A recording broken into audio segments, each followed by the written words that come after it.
ओम नमः शिवाय। मित्रों, कुंभ राशि आपका इस चैनल पर स्वागत है। कुंभ राशि, बहुत सारे प्रश्न हैं जो हमारे दिमाग में आते रहते हैं।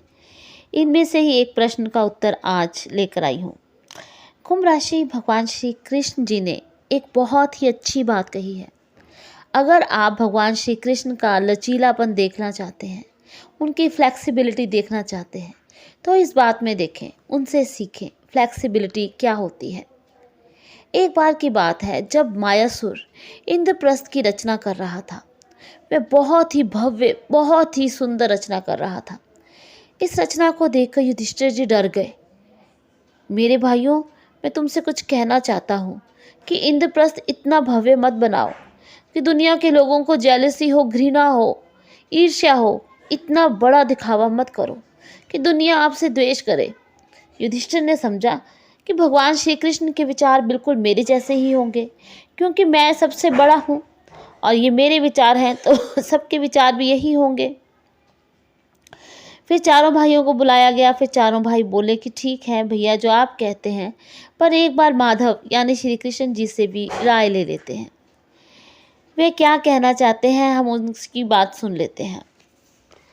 भगवान श्री कृष्ण जी से जब पूछा जाता है तो वे बोलते हैं कि तुम्हें एक बात ध्यान में रखनी है कि अगर कोई सच्चे और अच्छे धर्मात्मा इंसान की कामयाबी से जलता है तो वह कोई मूर्ख या दुर्जन ही हो सकता है।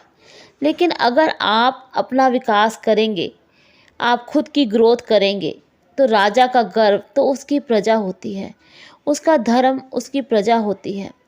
और जब प्रजा अपने राजा को कंगाल देखती है तो वह बहुत सहम जाती है। प्रजा वही खुश होती है, उसका सीना गर्व से चौड़ा हो जाता है जिसका राजा समृद्ध होता है। इसलिए कुंभ राशि, जब परिवार का मुखिया धनी होगा, मेहनती होगा, तो परिवार के सदस्यों में कॉन्फिडेंस आएगा। अगर हमारा देश समृद्ध होगा, हमारे देश के नागरिकों में कॉन्फिडेंस आएगा। इसलिए अगर आप धनी बन सकते हैं तो जानबूझकर गरीब न बने। आपको अपना विकास करने का पूरा हक है, आगे बढ़ने का पूरा हक है। किसी और के लिए आप अपना विकास ना रोकें। भगवान श्री कृष्ण यही कहना चाहते हैं कि हमें अपने भव्यता को, जैसे उन्होंने कहा कि इंद्रप्रस्थ जो है उसको बहुत भव्य बनाएं, क्योंकि अगर राजा अमीर होगा तो प्रजा खुश होगी। वैसे ही अगर हमारे घर में हमारे जो घर का हेड है या बड़े लोग हैं वो अगर अमीर होंगे तो बच्चों को खुशी होगी ही होगी। इसलिए आप अपने विकास से ना डरें, आप मेहनत करें। आप जितना बढ़ना चाहते हैं बढ़ सकते हैं, अपने पर फैला सकते हैं। उम्मीद करती हूँ कि ये जानकारी आपको यूज़फुल लगी होगी। अगर आपको ये जानकारी अच्छी लगी हो तो चैनल को सब्सक्राइब ज़रूर करें और कमेंट में ओम नमः शिवाय ज़रूर लिखें। धन्यवाद।